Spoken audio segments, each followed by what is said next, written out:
On behalf of the National Transit Institute, welcome and thank you for participating. The National Transit Institute develops, promotes, and delivers training and education programs for the public transit industry in the United States. This afternoon's presentation, as you can see on the screen, is NTD reporting for subrecipients report year 2021. We are pleased to have as our presenters today, Bailey Krause and Courtney Springer. Bailey Krause joined the NTD team in 2014. She is a graduate of Michigan State University and currently serves as the lead analyst for rural transportation programs for the National Transit Database. Courtney Springer joined the NTD team in 2015. She is a graduate of the University of Virginia and currently serves as a senior validation analyst for the rural reporting module of the National Transit Database. For today's presentation, you can ask a question anytime during the presentation by typing it in the Q&A box. The Q&A box is in your toolbar. It says Q&A and has a little thought bubble, speech bubble next to it. If you type your question in there, we will have a record of it in case someone needs or wants answers to questions or to be reminded of something. If you do put a question in the chat box, which is also available too, I may try to steer you towards the Q&A box instead so it doesn't get lost if there's a lot of activity in the chat box. If you don't have a copy of the presentation, the handouts that were probably emailed to you since you had the login information, it was in the same email. If you don't have it handy, I will paste the link for that in the chat box in just a little bit. And I think that's it for all of the housekeeping. I will now turn the presentation over to Bailey. All right, great. Thank you, Lori. Again, thank you for joining us today for the 2021 subrecipient webinar. If you do have any questions, as Lori mentioned, feel free to use that Q&A feature. We'll get them answered either during or after the presentation, and we'll go from there. All right, so let's go ahead and get on started with this year. If you heard me talking earlier this week at the State DOT webinar, a lot of this information will be the same, and this is for the rural general public subrecipient type specifically. So all of those forms are going to be gone over in this specific webinar. All right, so as a disclaimer, the contents of this presentation is intended to provide clarity regarding the existing requirements of the FTA and NTD. Please always feel free to refer to the statutes and regulations for requirements. The goal of this webinar is to identify changes for the upcoming report year and to provide an overview of NTD reporting requirements and how these requirements apply to the system for you. Again, it is for the rural general public transit subrecipient types, or RGPT reporters, as you will probably hear me as well as maybe Courtney refer to it as. Here's the agenda for the afternoon. First, we will do a quick overview of the NTD, then move on to important changes and clarifications for the 2021 report year. Next, we will review the fundamentals of NTD reporting. Then we'll discuss how to get started in the NTD reporting system, such as the user management side of things. And then we'll move on to how to complete their annual report, including some common reporting challenges. And then lastly, we'll go ahead and review the validation process. Here's the contact information for the NTD. If at any point you do require technical assistance as a subrecipient while completing the report, please feel free to reach out to your state. However, if you need assistance in accessing our published data products, or if you have any questions about those type of items, please feel free to email our help desk line between 8 and 7 p.m. Eastern time. Again, my name is Bailey Krause. You've probably heard me talk before, and I'm joined here by Courtney Springer, who will also be presenting in a little bit. Our contact information is listed here if you do have any questions about this presentation, if you don't get them through the Q&A pod or your state can't answer. In addition to our contact information, we also wanted to provide the FTA program contacts here, Thomas Coleman and Mishidoni Smith. So if you hear us refer to Tom or Mish, this is who they are. The key reference documents are located mostly here. This will be the website that you will go to for most items. This will include the policy manual for 2021, which should be uploaded very soon, probably within the next 2 weeks or so. The glossary is there, user guide, and COVID-19 guide. All right, first, a quick overview of the National Transit Database, or NTD. So what is the NTD? NTD was established to be the nation's primary source for information and statistics on all public transit modes within the U.S. It's a source of data for performance measure, benchmarking, as well as research. So who's reporting to us? Recipients and subrecipients of 5311 funds, do report to the NTD. Subrecipients of state 5311 funds report data through the state report. These subrecipients may include those that have received funding in the past and still are required to report based on continuing grant requirements, or those that wish to receive it in the future and report voluntarily. When we're talking about continuing grant requirements, we are usually talking about assets that may have been funded with 5311 funds that are still within their grant useful life. Okay, so why do you report this information? Well, 5311 or 5307, if you will. These subrecipients and recipients are required to report due to grant regulations as stated here from legislation. Data from the NTD is used for several things. For example, performance benchmarking, which I've already mentioned, research and statistics program. We usually get some students wondering about different data points to use for statistical models they may be completing within their coursework. Formula apportionments, of course, the big one for, maybe you, and as well as reports for Congress as seen here. NTD data is due on the following dates: October 31st, January 31st, and April 30th, depending on an agency's fiscal year end date. This would be for the state itself. However, your state DOT may have internal deadlines that the subrecipient must meet before the state submission due date. This is just so that your state DOT may be able to review what you're entering, comments in your validation, the data itself. So if they have a different internal deadline, that's up to them. For our deadlines, this is when the state needs to submit. All right, so we're going to go ahead and get into the changes and clarifications for 2021 that may affect your report. So first one is login.gov. So if you have logged in today, for example, you may have a bright yellow banner at the top of your page. By now, you probably also received some information from the FACES team about login.gov. Starting in the next couple weeks, as in it looks like 9/10, all users will be required to use the login.gov authentication instead of the login you've been using. With that being said, you'll need to set up at least one secondary authentication method to log in. When I'm talking about the secondary authentication method, there are a couple different options, such as a security key, an authentication application like Authy, or having your phone number as a backup. However, if you use a VoIP system, you will need to use, VoIP systems don't work usually with these two-factor authentication style websites. For assistance with setting up that login.gov information, please contact the FTA IT help desk at dot.gov. Again, that was FTA IT help desk at dot.gov. All right, so other than logging in, a couple of the NTD specific items are going to be that you will need to provide 100% of condition assessments for any facilities that you have capital responsibility for.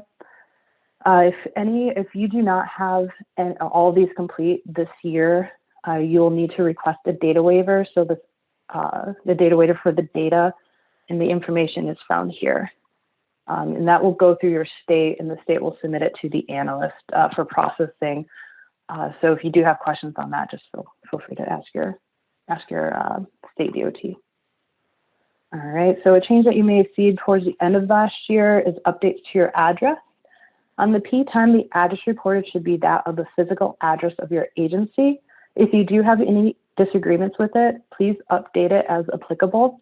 So basically last year what happened is that it was merged with SAN.gov with the DUNS number. So if your DUNS number had a different address associated with it, it was pulled into the NTD. So just go into your P10 if you have time and just review it really quickly. your analyst may ask you to review it during validation. So if that's coming up, that's going to be located on the profile, which I'll go over in a moment. In the event that your agency received Coronavirus Aid, Relief, and Economic Security Act funds or CARES Act funds, CRISA or ARPA funds, you'll need to report these as separate line items on the Reduced Reporting RR20 form. There will be a new line under the federal funding section to report these funds. So just make sure it's under the correct type, as there are additional 5311 funding fields as appropriate. So instead of just reporting it once on your 5311, there's going to be a breakout underneath it. So just make sure when you're entering it that you're entering it correctly, because there are different matching amounts that are required for the 5311, like normal operating versus these funding. So just make sure you're putting in the right one. If you have temporarily suspended shared ride service during the ongoing pandemic, it's still reportable. However, only if it's temporary. It still will need to meet the other public transit requirements, because usually shared ride is kind of the cornerstone of public transportation. Non-shared ride kind of means it's not public transit. But in this case, with everything ongoing, it's okay as long as it's temporary.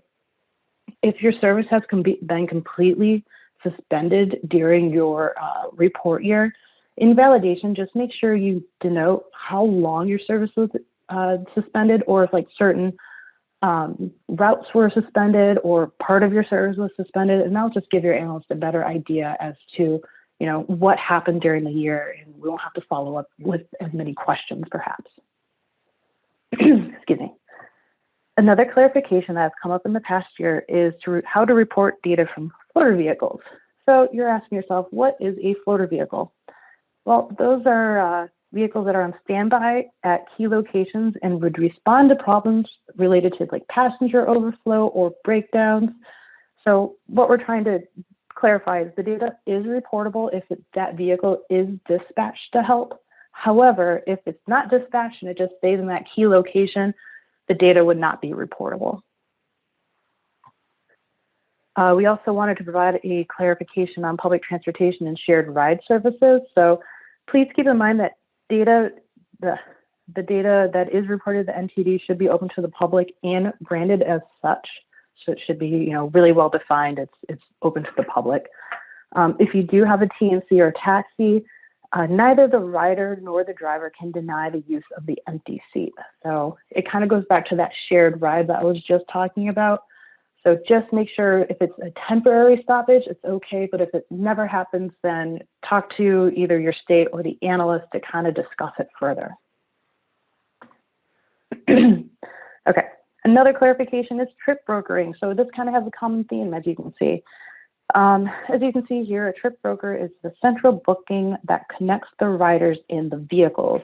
If a broker connects a rider to a public transit service, that public transit service must report the resulting service data, and then will report the revenues from that as from the sponsor, if you will, as organization paid fares.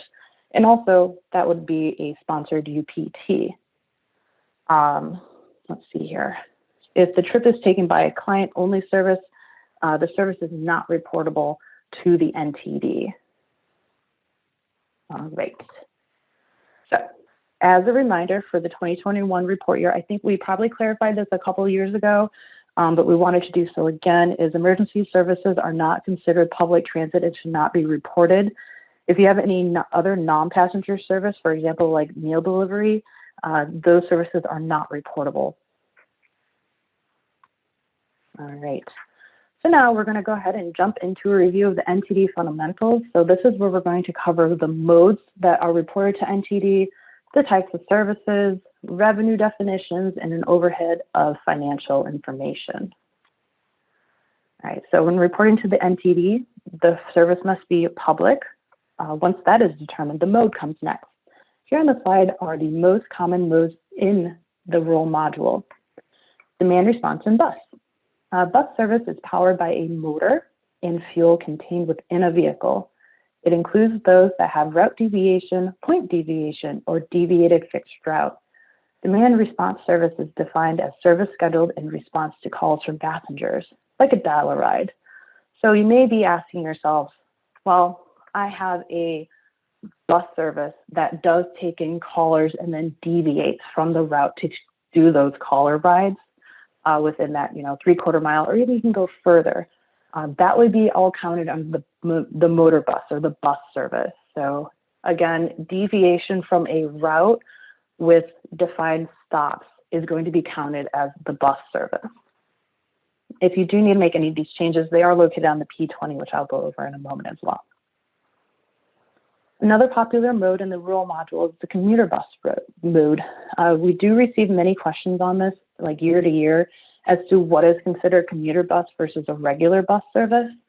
So to clarify, commuter bus operates with more than 5 miles of closed door service, and the same type of vehicles are consistently operated on the service. If you think you have both bus and commuter bus service, please keep in mind that the vehicles shouldn't be used between the services on the same day. And this would also apply to the driver's work assignments, which are typically separate. So you'd have 2 different buses, 2 different drivers, same day versus, the bus going back and forth between the services. If you are currently reporting both commuter bus and bus service and believe you may only need to report one mode, please contact your state DOT for assistance, and we can help them determine how it should be reported and provide steps on how to change this in the reporting system if appropriate. It's not too much of a lift, so feel free to always reach out about this. We definitely want to get the right mode in the system.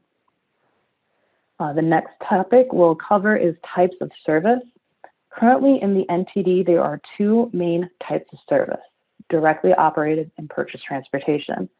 Directly operated, it is when the service is operated by the agency and uses the agency's employees.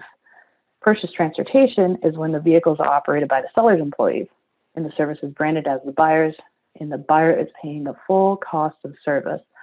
Full cost of service is very important in this instance because without it, then it kind of throws into whether or not it should be reported or not reported. So if you do have any of these services that are not getting paid for the full cost, please let us know, because we'll have to talk about that further. Every agency is different, so it's okay. Within the purchased transportation category, there are 2 types: TX for services operated by a taxi provider, very self-explanatory, operated by a taxi provider's vehicles. And TN for services operated by a transportation network company, or TNC. If the service is operated by a contractor that is neither a taxi provider nor a TNC, the type of service would remain PT, or purchased transportation. Sometimes we do get into the question of, well, we do have a purchased transportation provider that is a taxi, however, they run the agency's vehicles. That would be purchased transportation because of the vehicles. That's something that I have clarified a couple times, so if that was a question of yours, there's your answer. All right, after the mode and type of service is determined, the next question is, what data should you be collecting for these services? Here are some of the data points, as well as the abbreviations that are used throughout this presentation and on the report and in my common life. These data points are collected on a per mode and type of service basis, except for the sponsored Unlinked passenger trips, which are only collected by the demand response mode types. These are common acronyms that you will see through the NTD: VRM, VRH, BOM, ZBT, SUBT. I go between SUBT and sponsored UPT, just kind of depends on what day you catch me on.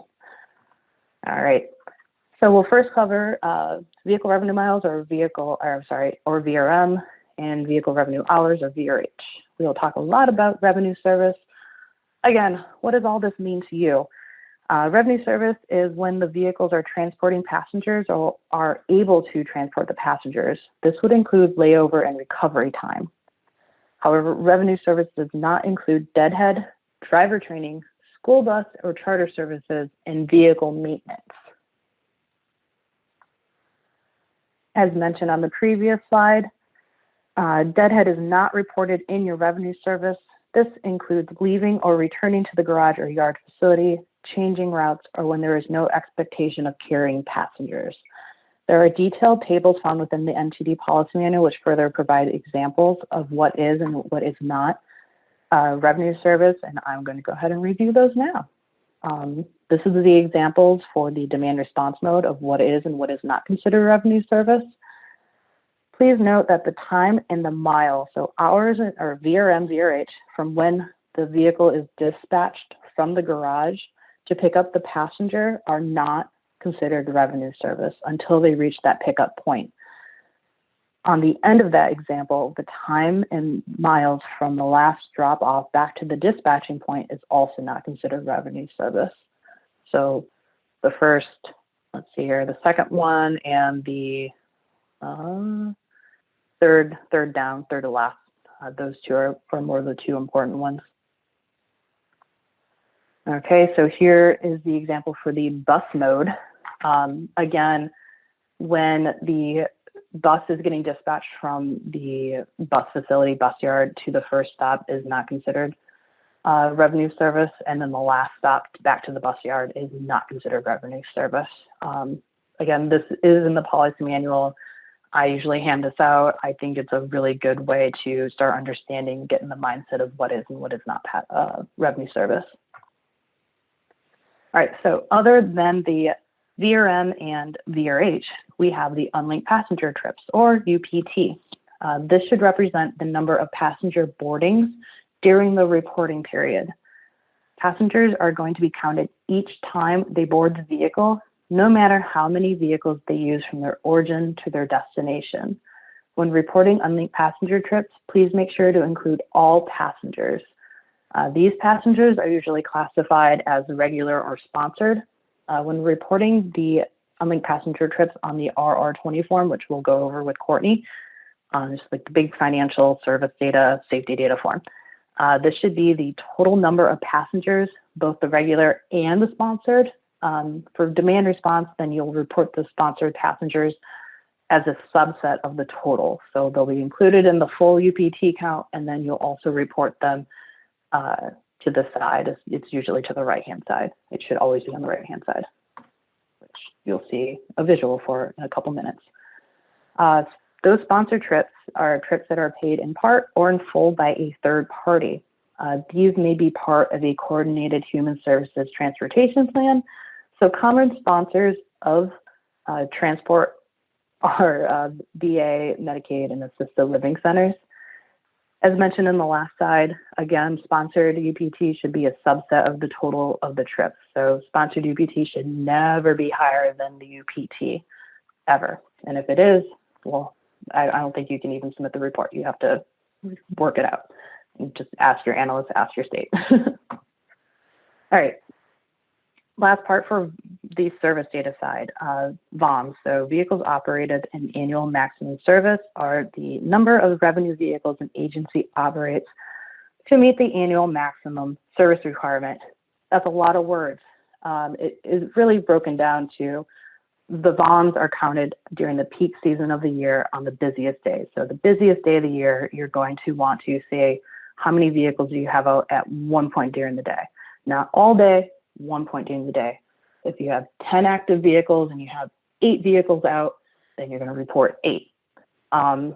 If you do have volunteer drivers and the volunteer drivers are out during that busiest part of the day, then you would report, whatever vehicles you have yourself plus those volunteer vehicles, depending on which mode they help or assist with.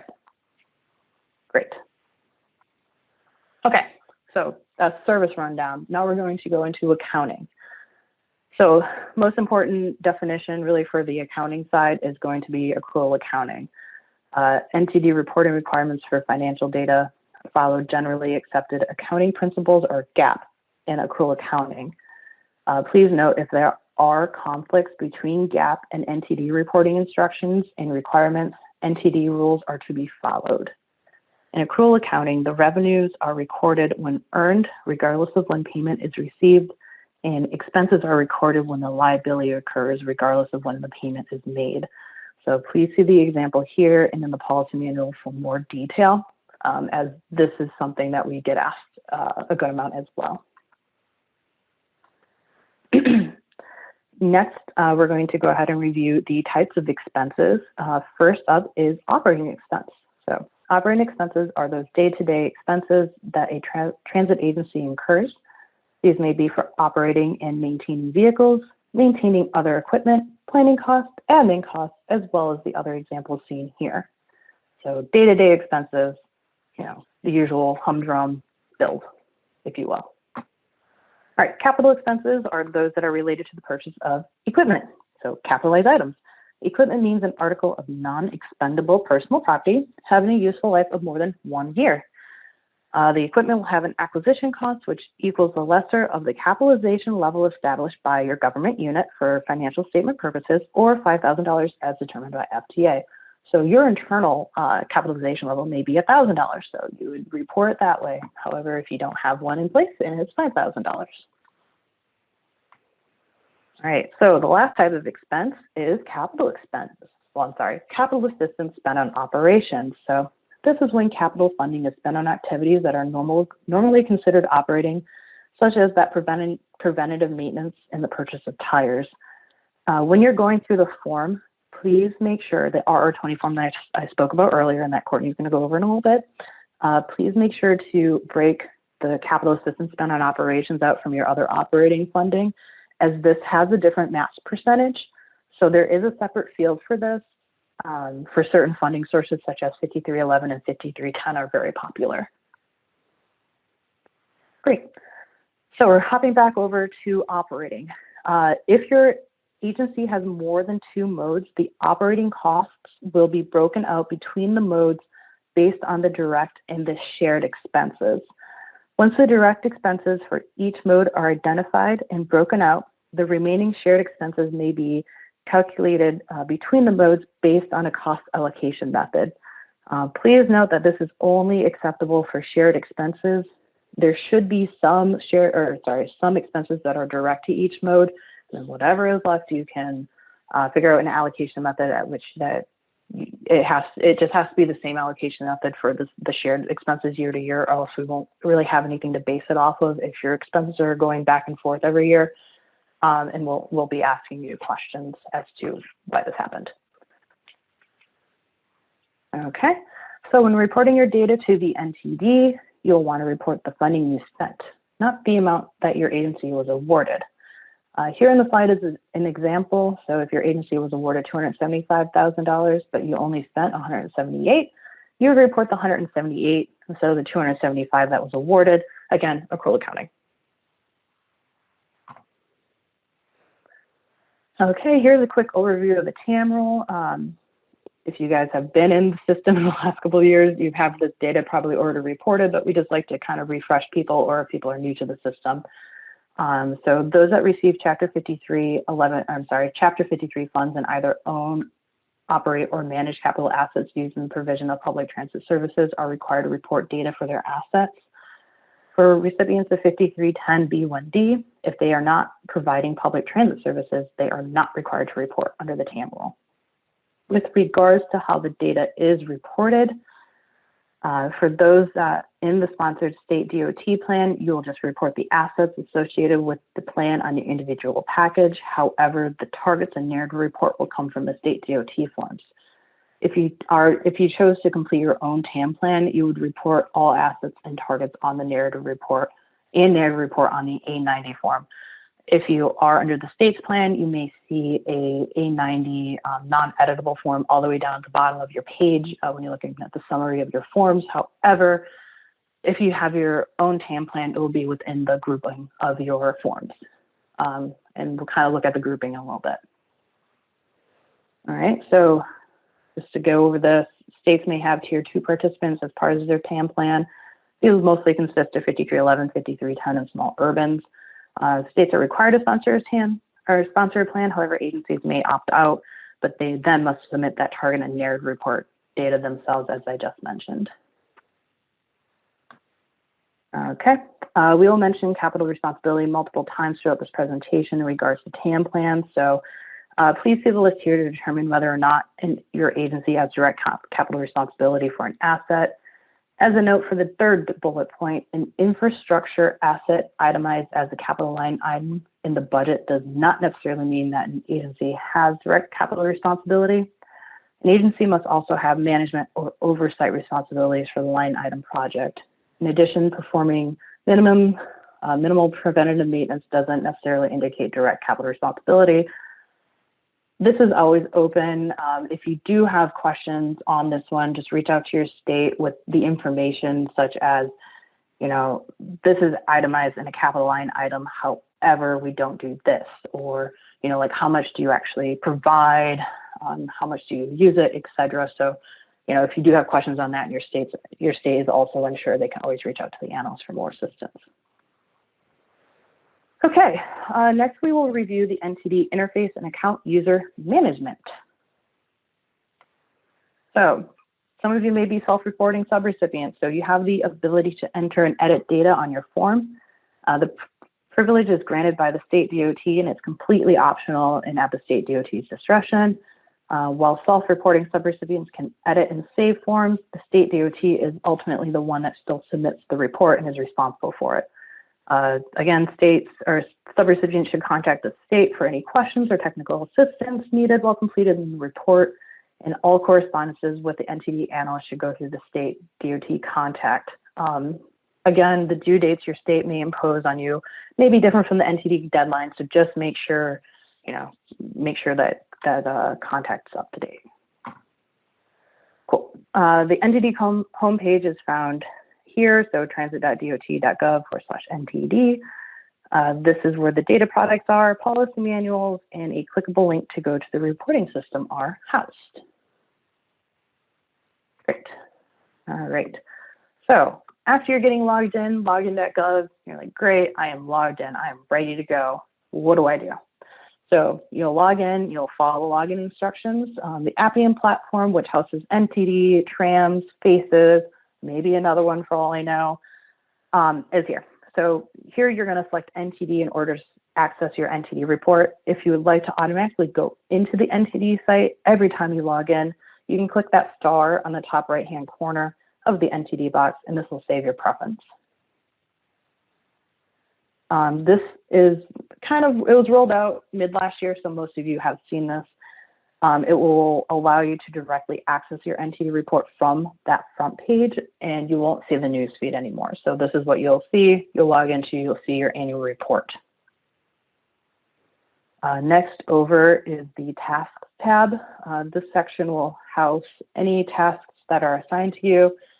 As a subrecipient, I would imagine that you may not have tasks unless you accidentally exited out of a form that requires some kind of completion, like a profile form usually gives you a task to either close out of it or go to the next step. To access your report packages, the newest version, as in the 2021, you want to ensure that you're on the home page. From there, you will select the annual tab, and it will populate any open NTD reports for your agency. You can access the forms one of two ways. You can either click on the NTD ID with the folder icon on the left, which will direct you to the report package summary page, which you probably have seen before. This route will also allow you to access the related actions for the package. If you would only like to edit the forms, you can click on the pencil icon on the right-hand side of the page, and the system will take you directly to the clickable list of forms to edit. Okay, so to access the reporter profiles, you will still want to ensure that you are on the home page tab. And then you'll select profile, and your agency profile will load. The profile is where you will edit your mode, your agency's basic information, as well as the view the other users from your agency. These forms usually do not change year to year, so you may not be accessing this one every single year. But if it's, you know, like, hey, can you review your website? It's a broken link. This is where you would update it. To view the individual forms, you'll click on the pencil icon on the right-hand side of the page, which will allow you to access the P10, P20, etc. To access the other profile options, you'll click on the NTD NTD folder icon on the left. Basically exactly like the annual and how it works.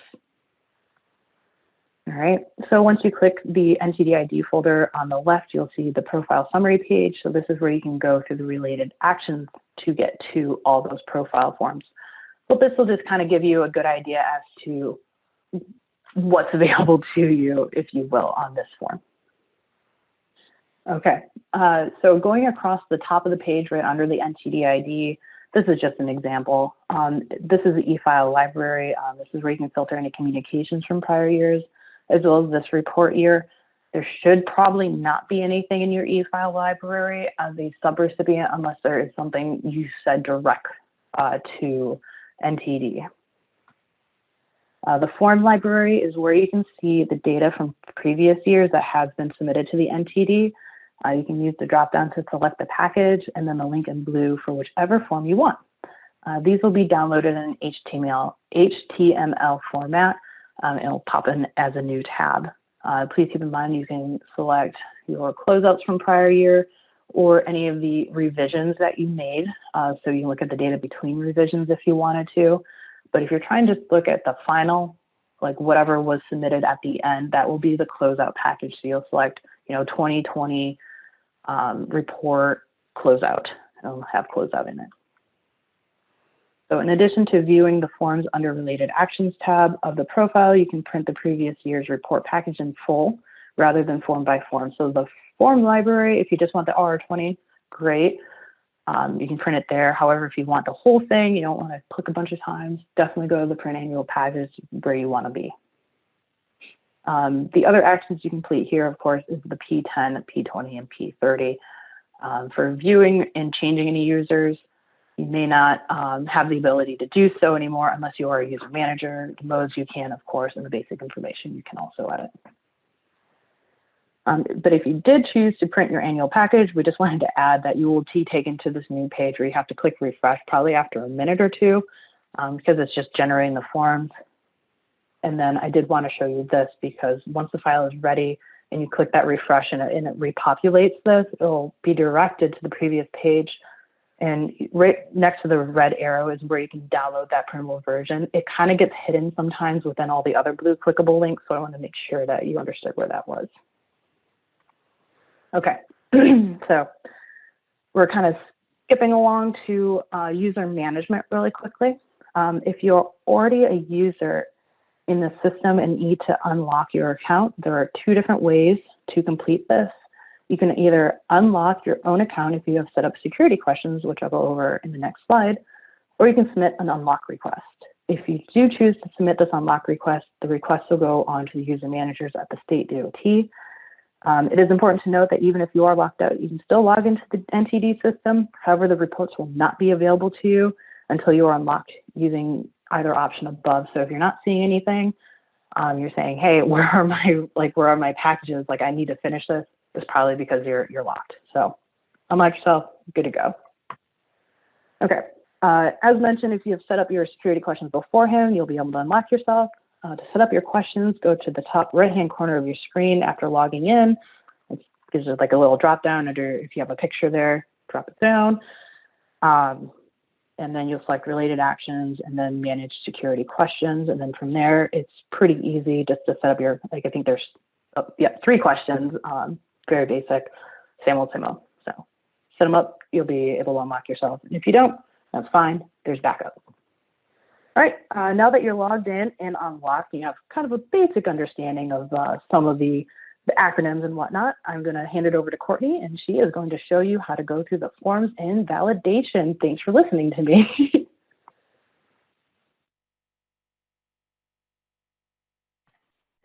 Okay, great. Thank you, Bailey. I want to do a really quick mic and screen check. I just want to confirm that everybody can see the slides and can hear me pretty clearly. Lori or Bailey, can you confirm?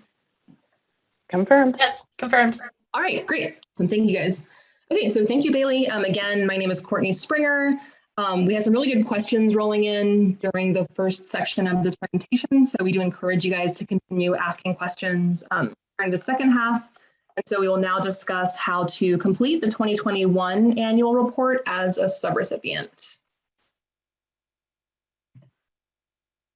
All right, great. So a Rural General Public Transit subrecipient, or RGPT, is an agency that provides rural public transportation service and benefits from 5311 funding, or is reporting through the useful life of a 5311 funded asset. A standard RGPT reporter will have roughly 6 forms to complete, potentially more depending on how many modes you operate, as listed here.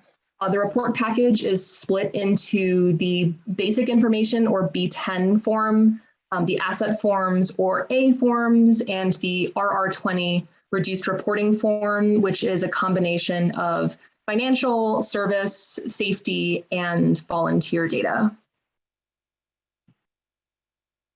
So the first step in working on the report is navigating to your report package by selecting your NTD ID from the homepage as seen here. You may also search for your agency's NTD ID or agency name if you happen to have access to more than one report. To begin working in the forms, select the Annual Forms button in the top right-hand corner of your screen. This will direct you to a new page where the forms turn into clickable blue links. So select the form name to open that form. The first form we will review is the Basic Information B10 form, which contains an agency's organization type and fiscal year period. You may update the data from this page by using the dropdown to select your agency's organization type. If you completed an NTD report last year, this selection will carry over and automatically populate with the organization type you selected last year. And if the fiscal year end date is not populated, please enter the fiscal year end date that corresponds to the 12-month period in which you are reporting your 2021 data. And when you have completed this form, select Save and Validate. So that's a quick form. Next, we will discuss the A10 Stations and Maintenance Facilities form. The A10 captures the type and the number of maintenance facilities your agency uses for public transit. Report your facilities based on the ownership types for those facilities. The definition of maintenance facility is a garage or building where mechanics perform routine maintenance and repairs and typically serve as operating garages. So please note that you should not include like bus barns in this count, nor should you include any type of third-party facility where you might bring your vehicles for repairs, such as like a Jiffy Lube. If one facility is shared by 2 or more modes, you should report a prorated share between the applicable modes. This can be based on really any data point that indicates how much of the facility is used for each mode, but one of the most common approaches is to use the number of vehicles the facility services. So for example, if an agency owns one maintenance facility and operates both a demand response and fixed route bus service, and both modes use that maintenance facility, and the agency owns 20 vehicles in total. We'll say for this example that the demand response mode runs 15 vehicles and the bus mode runs 5 vehicles. So here we would expect to see 0.75 facilities reported in the demand response A10 form and 0.25 facilities reported in the bus A10 form. So when you're reporting prorated maintenance facilities, just please ensure that the total number of facilities that you report between all of your A10 forms equals a whole number. Next, we will discuss the A15 facilities inventory form. The A15 form collects basic information on facilities that your agency uses to supply public transit service. If your agency does not have any applicable or reportable facilities, please save and validate this form without entering any data. So when reporting facilities, there are 2 facility categories. One is administrative and maintenance facilities, and the other is passenger and parking facilities. So when reporting administrative and maintenance facility types, you should report all facilities for which your agency has capital responsibility. However, for the passenger and parking facility types, you should report any passenger or parking facilities that your agency uses in public transit, regardless of capital responsibility status. Some examples of common facility types are administrative buildings, combined administrative and maintenance facilities, and just standard maintenance facilities. Please note that if an agency reports a maintenance facility and reports it under owned on the A10 form, we typically would expect to see that facility inventoried on the A15 form if the facility is used more than incidentally.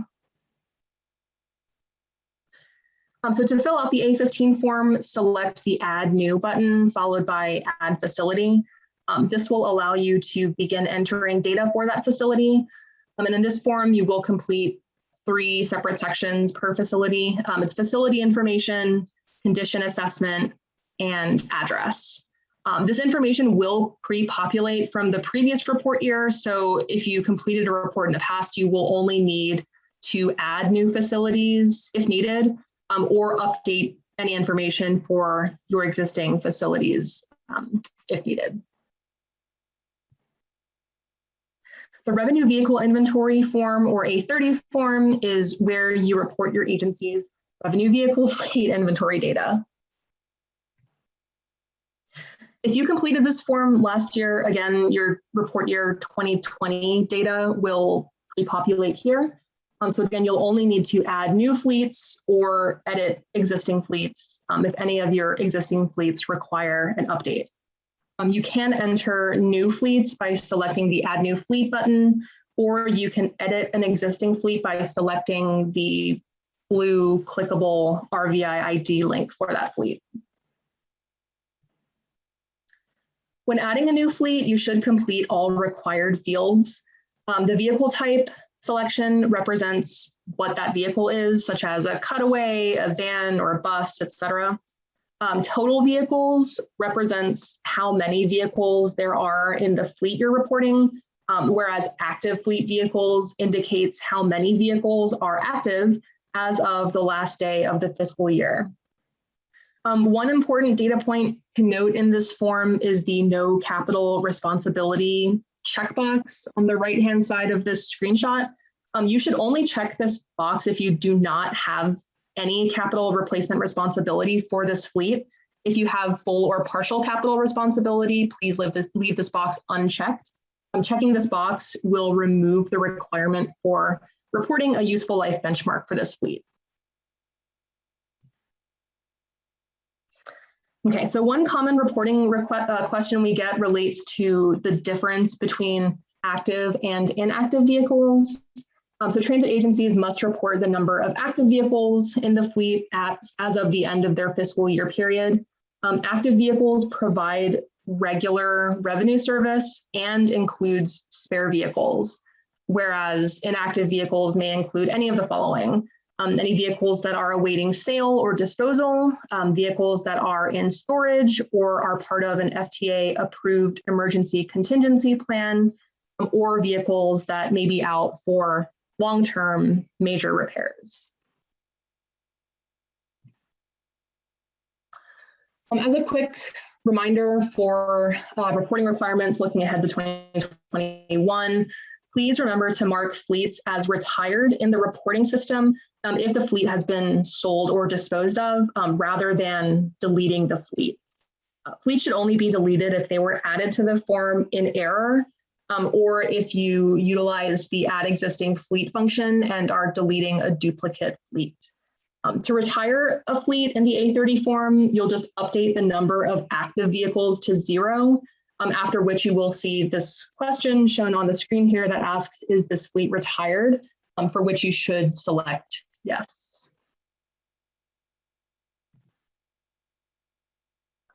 And one more note about the A30 form. Please note, if your agency purchases new vehicles and retires old vehicles within the same fiscal year period, please ensure that you retire the old fleet and add the new fleet as a separate RVI ID.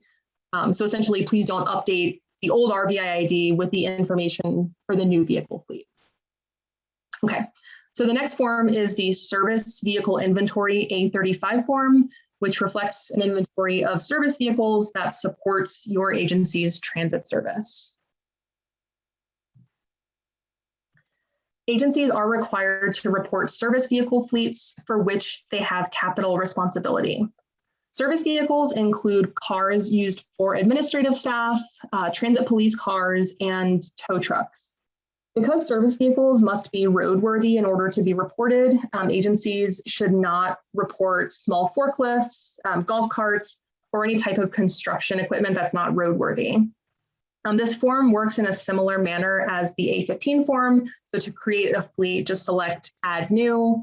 If your agency does not have any service vehicles, the form should be saved and validated as blank. And please ensure that you report, revenue vehicles on the A30 form and service vehicles on the A35 form. So just be mindful of, not reporting vehicles on the A35 form if those vehicles are used to transport passengers. Report the service fleet information for this vehicle fleet. Fleet name and agency fleet ID are your agency's identifiers for these vehicles. Report the primary mode that this fleet serves and any, potential applicable secondary modes that may utilize this fleet. Select the vehicle type from a drop-down menu, which contains just 3 options: automobiles, trucks and other rubber-tired vehicles, and steel wheel vehicles. Report the total number of vehicles in the fleet, as well as the useful life benchmark for the fleet, the year the fleet was manufactured, and you can also input any applicable notes for the fleet. You must also report the percentage of capital responsibility your agency has for this fleet.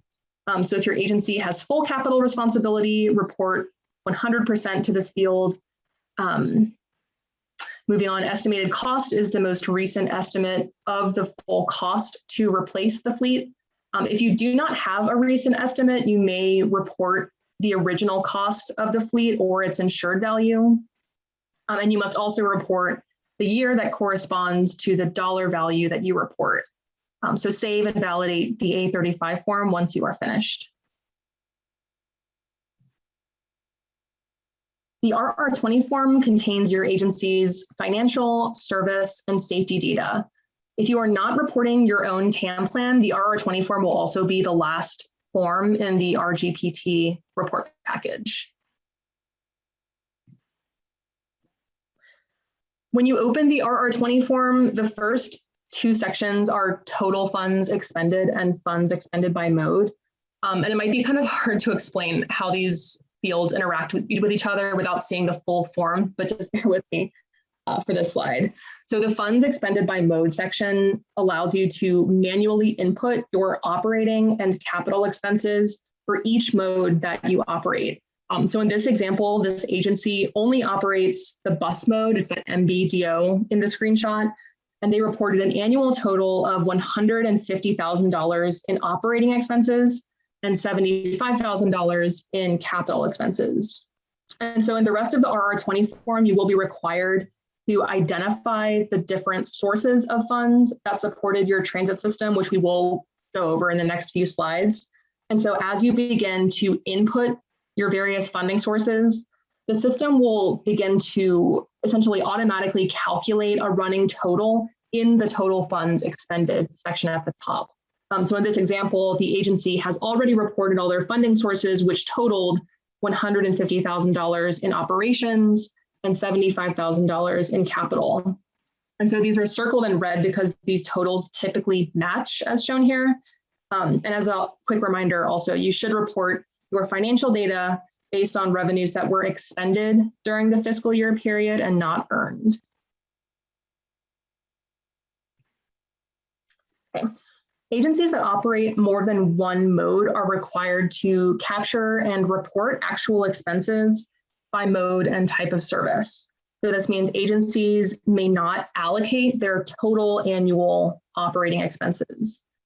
If you have more than one mode, you should first determine which expenses are direct expenses that can be easily traced to one specific mode or type of service.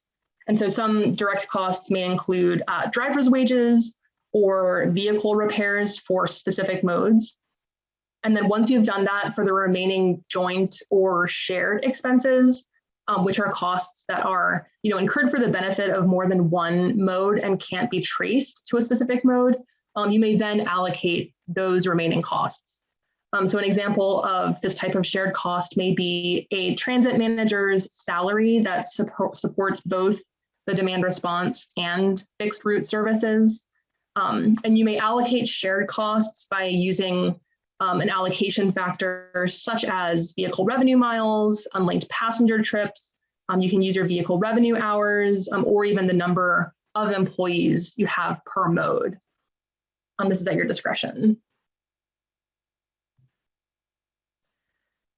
So the next section of the RR20, which begins the different funding source categories, is fare revenues. So fare revenues include all income that are received and expended directly from passengers, including donations that are made on board the vehicle. And this section is broken down between passenger paid fares and organization paid fares. Passenger paid fares are those that are, traditionally considered as passenger fares, in which, a rider pays to board the vehicle. And this can include full adult fares, senior citizen fares, student fares, child fares, and fares for individuals with disabilities, et cetera. And this section does also include donations that are made on board a vehicle in lieu of a fare. Organization paid fares are those that an organization pays for or pays through a third party rather than the passenger. One common example of this is an organization paid fare is a university paying a transit agency to allow students to ride fare free. And please note that as of last year, as of report year 2020, Medicaid funds should be reported as an organization paid fare. If your agency operates more than one mode, you are required to capture and report fare revenues, by each mode and type of service. There are some exceptions to the requirement for reporting fares, which are listed here. And if your agency's fare policy meets the criteria listed here, please notify your analyst during validations so that your analyst, or the state's analyst rather, can note it for future years. In most cases, however, fare revenues generally should be reported as actual data for each mode and type of service and not allocated.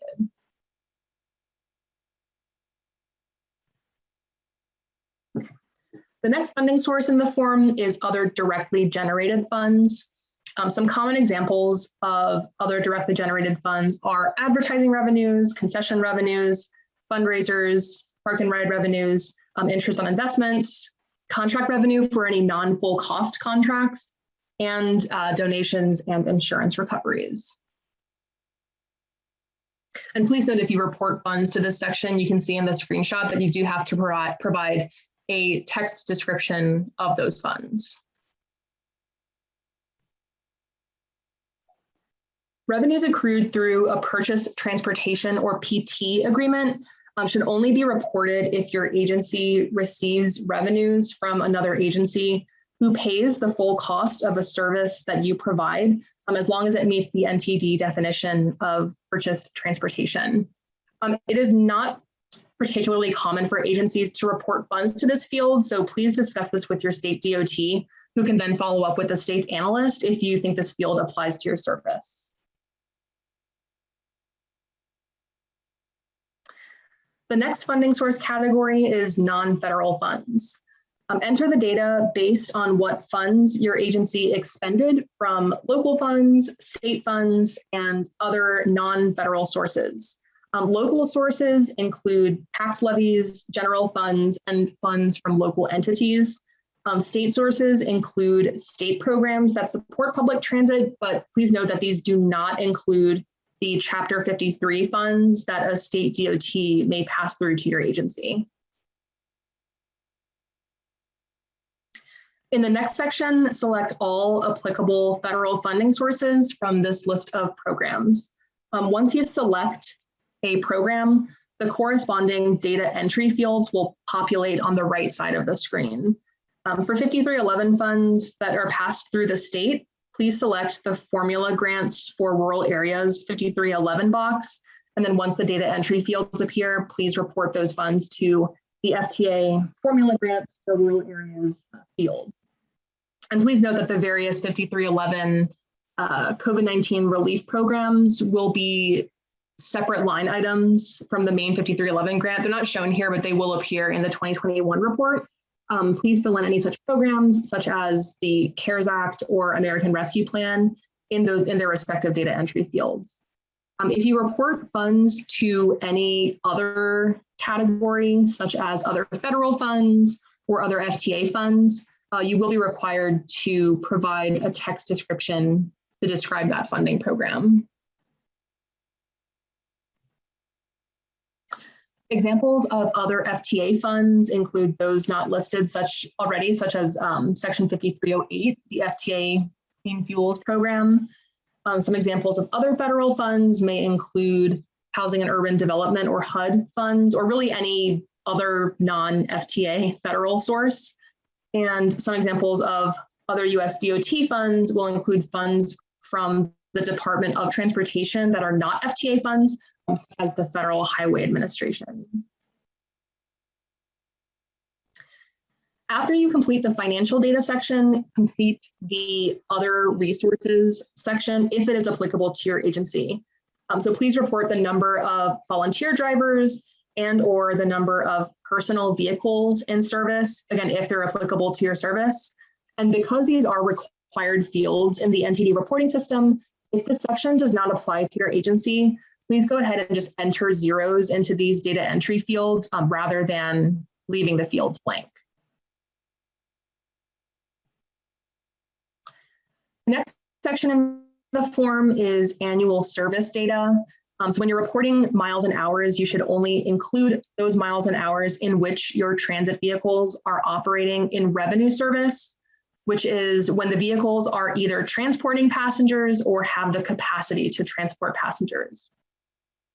Again, unlinked passenger trips should reflect each instance in which a passenger boards a vehicle and should include personal care attendants who ride fare free.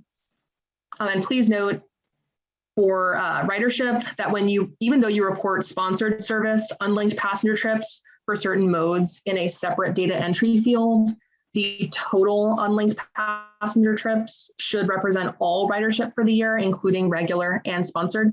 So in other words, you should not deduct sponsored UPT from your total UPT when reporting UPT. The safety data section is the last section of the RR20 form. The thresholds for reporting reportable incidents, fatalities, and injuries are all listed here. Reportable incidents are any transit-related event that results in a fatality, an injury, or cumulative property damage that exceeds $25,000. Reportable incidents also includes collisions involving revenue vehicles that require towing of any vehicle from the scene, which can include transit vehicles, but also privately owned vehicles. Reportable incidents also includes transit-related events which result in an evacuation for life safety reasons. And regarding fatalities, please note that the fatality must occur within 30 days of the event and must result from a transit-related event. So for example, if a passenger suffers from a fatal heart attack while riding a transit vehicle, but there was not a transit-related safety event, such as a collision, this would not be a reportable incident. And regarding injuries, the passenger must be transported away from the scene for immediate medical attention in order for it to be reportable as an injury. And if you do not have any safety data to report for the year, again, please enter zeros into all three of these fields rather than leaving them blank. If you do not have a group plan sponsor and have your own transit asset management or TAM plan, you will fill out the A90 performance measure targets form. But if your state is your agency's group TAM plan sponsor, you will see a read-only version of the group's A90 form. The A90 form reflects the performance measure and performance targets for any assets for which your agency has capital responsibility. This is related to the portion of your agency's assets that have met or exceeded the useful life benchmark. The form shows the target that was set for each asset category in the previous year, if applicable, the current performance that is pulled from the current year asset forms, and a section for you to report your target for the next fiscal year period. You should also upload your agency's narrative report at the bottom of this form. The narrative report outlines the targets that your agency set in this form, the progress towards those targets, and any changes within your transit system's operating environment. Again, if you have a group plan sponsor, the state will report on behalf of all participants, and the form will represent the plan for the whole group. Okay, so those are the basic forms for an RGPT subrecipient. And next, we will discuss some common reporting challenges agencies may face while completing the annual report. Reporting challenges can include understanding the NTD policies, completing data entry correctly, completing all required forms and fields in the report, and addressing validation issues. One of the most common reporting challenges relates to validation questions that analysts attach to the report during the revision process. So analysts will send the report back with questions if they happen to have follow-up questions regarding your data.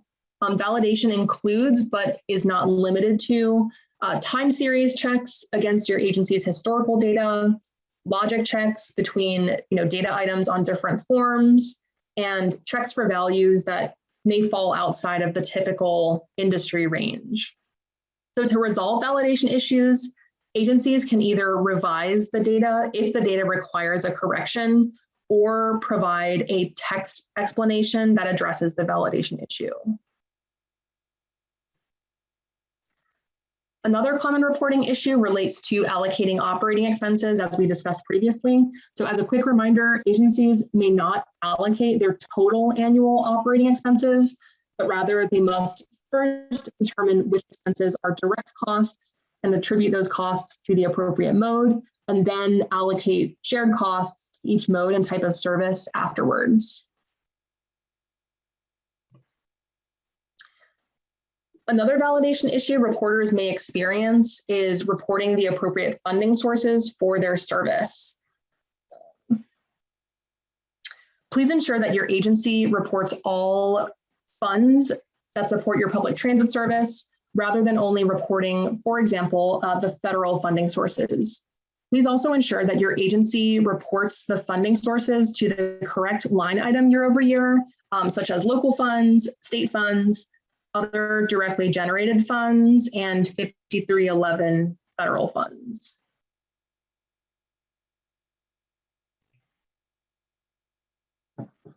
Okay, and I'm gonna do one more quick mic check. Can you guys hear my voice a little bit better, or has it stopped cutting in and out at this point? It's not the same. I really didn't notice a huge problem. Okay, great, thank you. Just wanted to confirm. No problem. All right, great. So moving on. So agencies should only report service data for when they are performing revenue service. So again, revenue service does not include Deadhead. Therefore, Deadhead should not be included in the data that is reported to the NTD. Deadhead is when transit vehicles are operating closed door and do not carry passengers. This can include, but is not limited to, leaving or returning to the garage, heading to or from the starting or ending point of revenue service, changing routes, or really any time when the driver does not have the duty to carry passengers. Excluding Deadhead from NTD data ensures that key performance indicators like your agency's average revenue speed or cost per mile, cost per hour, et cetera, are accurately reflected for your agency's service.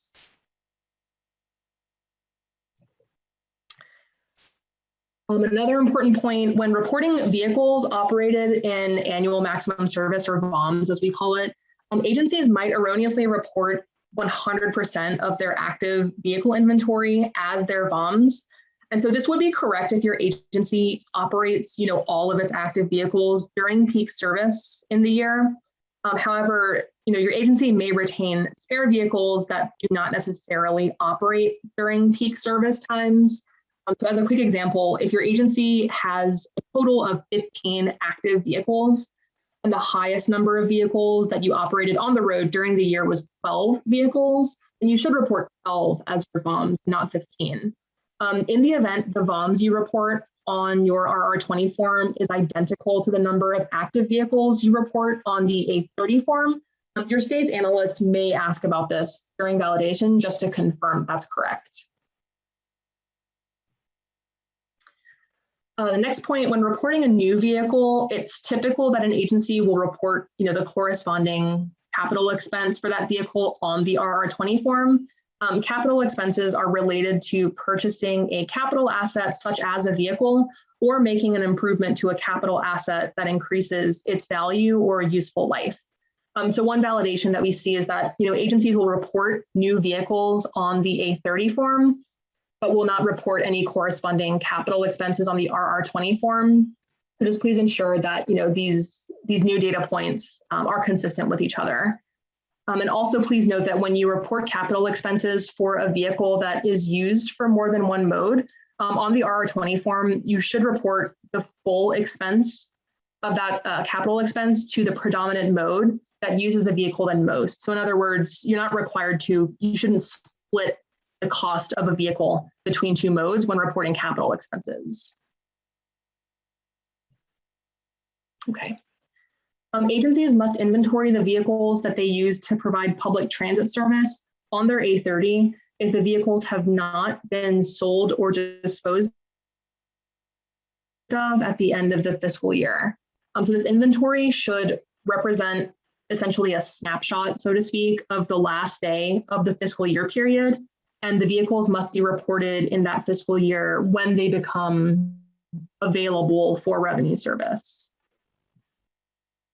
Okay, so after your state DOT submits the report, there are a couple more steps that must be taken in order to completely close out the report for the year. The state's assigned validation analyst will review the entire report for accuracy and consistency. The validation analyst will compare the data in this year's report to the data submitted in last year's report to look for any significant changes, ensure that all forms have been completed, and check to see that the data has been reported to the correct fields. If the state's analyst asks about any data changes from last year to this year, please avoid providing generalized responses such as, the data is correct, because these types of responses don't really offer an explanation for, why the data changed. So please be sure to provide specific responses to validation issues. The more information or context you provide early in the reporting process, you really can help reduce the number of, report turnovers before closeout. Okay, so here's an example of a validation issue within the asset module. So let's say an agency reports a bus as being 35 feet long in year one, but updates this value for vehicle length to 25 feet in year two. So in this instance, a validation check will fire because vehicles typically don't change length year over year. And so there are two main possibilities in this scenario. One is that the data was reported actually incorrectly in year one in the previous year, and the agency corrected the data to 25 feet this year. So in this case, the agency would provide this explanation and validation and explain that it was changed to make a data correction, and the agency would not, touch this year's data or update it.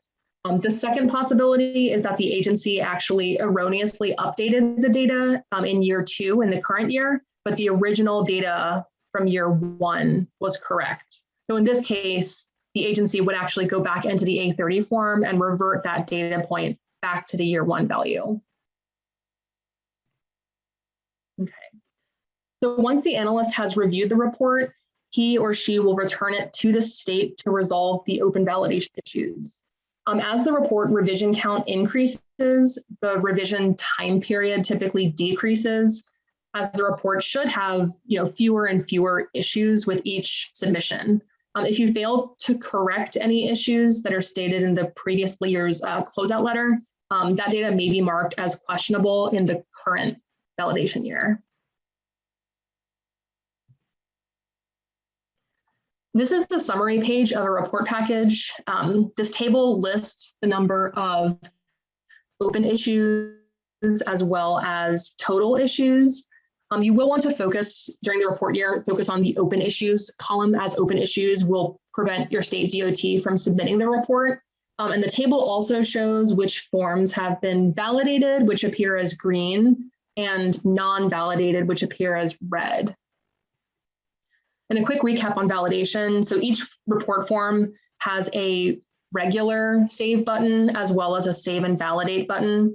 If you save and validate the form will appear as green on the summary table.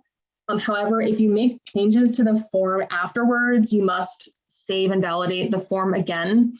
So if you make changes to a form that has already been validated and hit the normal save button, the form is going to revert back to red, and it's not going to turn green again until you save and validate the form again. There are two ways to view your validation issues. The first way is to open an individual report form, scroll down the page, and then click on the View Issues button in that form to review the issues for that particular form. The other way is to review your issues from the summary page. So select View Issues from the top right-hand corner of your report summary page. And this will open a page that contains all validation issues in your report for all report forms. After selecting View Issues, a new page will appear with the list of your open issues. So if you click on the issue line item once, it will highlight in dark blue. And after the issue highlights, you can scroll down the page to review the issue's, formal validation language. After reviewing the language, you can either comment in the comment box with an explanation and save your response, or you may choose to click on View Related Form to make any updates you need in that form.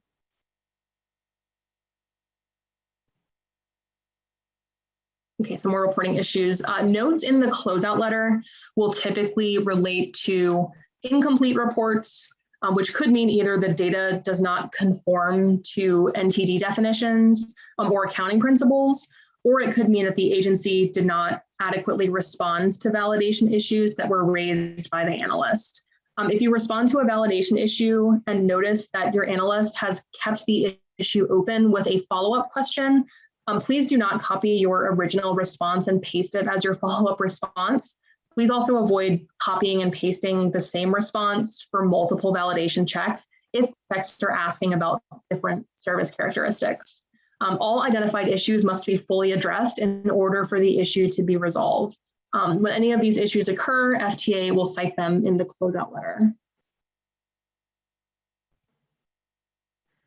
The best way to resolve validation issues is to provide thorough and detailed explanations that give your analyst a clear picture of your agency's transit service and service changes. So you can explain why the data changed from year to year, or what service changes took place to cause a significant increase or decrease in your data.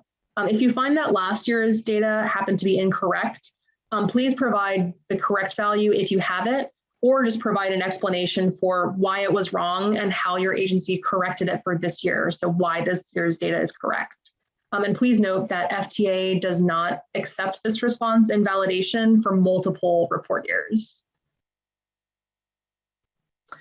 So here is the contact information for our team, as well as the help desk, which is open Monday through Friday, 8 a.m. to 7 p.m. Eastern time.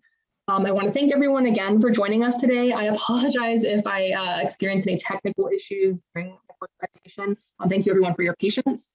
So we'll now open the floor to any questions that were not answered during the presentation. Thank you. Thank you. Again, if anybody has any questions, Leanne says the audio was just fine. That's what I thought too. I mean, every once in a while maybe, but I didn't think it was a problem. If anyone else has any questions, please feel free to type them in the Q&A box. We'll wait a minute or so and see if any show up. If not, then we will bid everyone farewell. So we'll just wait a minute. You know, dead air is uncomfortable, but.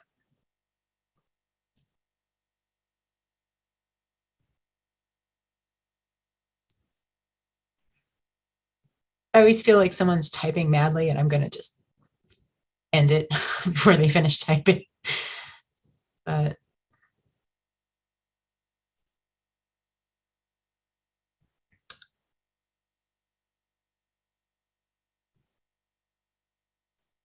all right, it doesn't look like anything's coming in unless it's extremely long.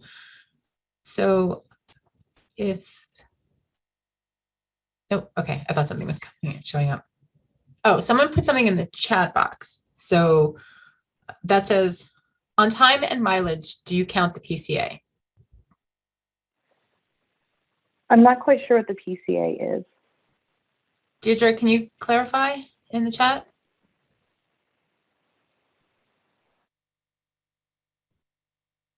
Personal care attendants.